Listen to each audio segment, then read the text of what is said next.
राष्ट्रीय जनता दल के बिहार प्रदेश प्रवक्ता एजाज अहमद की ओर से एक बड़ा बयान सामने आया है। एजाज अहमद ने जातिगत जनगणना को लेकर बीजेपी पर निशाना साधा है। उन्होंने कहा कि जब भी जातिगत जनगणना या आरक्षण व्यवस्था बढ़ाने की बात होती है तो भाजपा अनर्गल प्रलाप करती है। साथ ही उन्होंने ये भी कहा कि केंद्रीय मंत्री गिरिराज सिंह इधर उधर की बातें ना करें, स्पष्ट करें कि केंद्र सरकार जातिगत जनगणना कराना चाहती है या नहीं।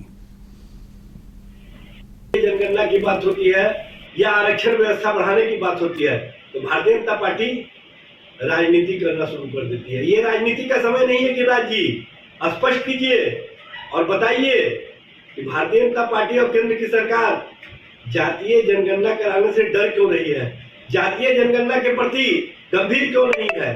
बिहार में महागठबंधन सरकार ने जातीय जनगणना करा करके जो आंकड़े प्रस्तुत किए, उस आंकड़ों के आधार पर योजना बनाए जा रहे हैं। उसके आधार पर आरक्षण व्यवस्था को बढ़ाने का काम किया गया, लेकिन पिछले दरवाजे से आपने बिहार में भी राजनीति कर दी।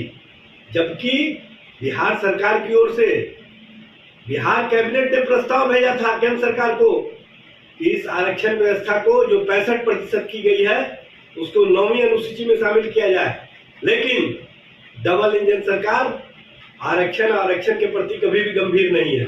इसके कारण आज जो शोषित है, वंचित है, पिछड़ा, अति पिछड़ा है, जो दलित है, आदिवासी है, उनको जो बढ़ा हुआ आरक्षण का व्यवस्था था उससे उनको जो लाभ मिलता वो लाभ से वंचित है। राष्ट्रीय जनता दल के बिहार प्रदेश प्रवक्ता एजाज अहमद की ओर से एक बड़ा बयान सामने आया है। एजाज अहमद ने जातिगत जनगणना को लेकर बीजेपी पर निशाना साधा है। उन्होंने कहा कि जब भी जातिगत जनगणना या आरक्षण व्यवस्था बढ़ाने की बात होती है तो भाजपा अनर्गल प्रलाप करती है। साथ ही उन्होंने ये भी कहा कि केंद्रीय मंत्री गिरिराज सिंह इधर उधर की बातें ना करें, स्पष्ट करें कि केंद्र सरकार जातिगत जनगणना कराना चाहती है या नहीं।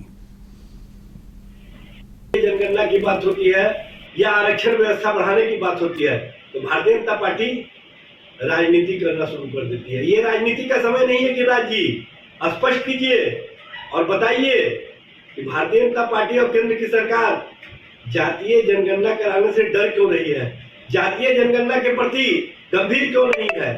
बिहार में महागठबंधन सरकार ने जातीय जनगणना करा करके जो आंकड़े प्रस्तुत किए, उस आंकड़ों के आधार पर योजना बनाए जा रहे हैं। उसके आधार पर आरक्षण व्यवस्था को बढ़ाने का काम किया गया, लेकिन पिछले दरवाजे से आपने बिहार में भी राजनीति कर दी।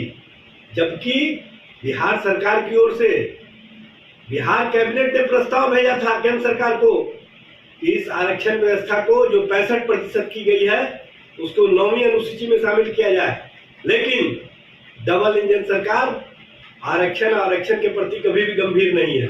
इसके कारण आज जो शोषित है, वंचित है, पिछड़ा, अति पिछड़ा है, जो दलित है, आदिवासी है, उनको जो बढ़ा हुआ आरक्षण का व्यवस्था था उससे उनको जो लाभ मिलता वो लाभ से वंचित है।